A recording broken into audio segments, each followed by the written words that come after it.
bagi mam yang memiliki rumah ataupun tanah, mungkin sudah tidak asing lagi dengan yang namanya pajak bumi dan bangunan atau sering kita sebut PBB.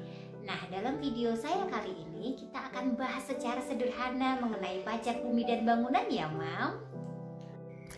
Pajak bumi dan bangunan merupakan pajak yang ditanggung oleh orang pribadi atau badan yang mendapatkan keuntungan dan atau kedudukan sosial ekonomi yang lebih baik karena hak atas tanah dan bangunannya. Nah, kesimpulannya, yang wajib membayar PBB adalah orang pribadi atau badan yang memperoleh manfaat dari hak atas tanah dan bangunannya. Lalu kapan PBB harus dilunasi? Orang atau badan yang termasuk wajib pajak harus melunasi pembayaran pajaknya paling lambat 6 bulan sejak diterimanya SPPT. What? Apa itu SPPT? SPPT merupakan surat pemberitahuan pajak terutang yang berisi tentang besaran pajak terutang yang mesti kita bayarkan dalam 1 tahunnya. Nanti kita akan bahas lagi ya, Mam ya. Setelah kita mengetahui apa itu PBB, maka kita juga perlu tahu dasar pengenaan PBB yang mesti kita bayar. Nah, dasar pengenaan PBB yang mesti kita bayar yaitu NJOP, nilai jual objek pajak. NJOP merupakan harga rata-rata atau harga pasar pada transaksi jual beli. Dalam hal ini, objek pajaknya adalah bumi ataupun bangunan.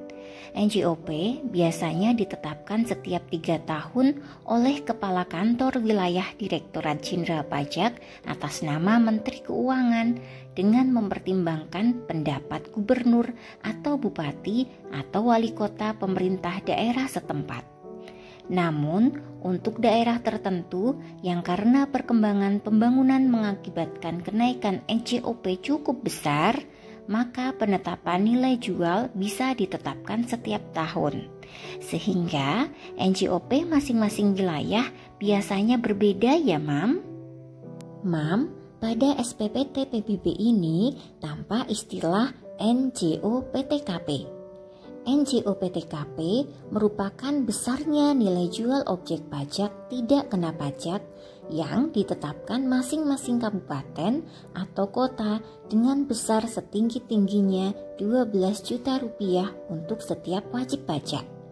Jika Mams memiliki beberapa objek pajak, maka yang diberikan NJOPTKP hanya salah satu objek pajak yang nilainya terbesar. Sedangkan objek pajak lainnya tetap dikenakan secara penuh tanpa dikurangi NJOPTKP ya, Mam. Mam, pembayaran PBB bisa dilakukan secara offline dan online loh.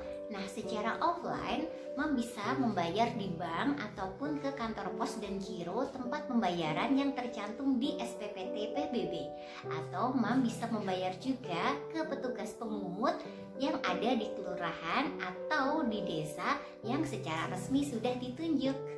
Nah, Mam, yang secara online, Mam bisa membayar PBB melalui sarana elektronik seperti internet banking, ATM, kemudian juga bisa membayar melalui Tokopedia, Traveloka, Indomaret, Alfamart. Nah, sudah semakin mudah ya, Mam, mudah dan praktis sehingga Mam tidak perlu mengantri lagi. Yuk Mam, segera bayar pajak bumi dan bangunannya, jangan sampai terlambat. Oke, terima kasih ya Mam. Demikian video dari saya dan sampai jumpa di video selanjutnya. Terima kasih Mam.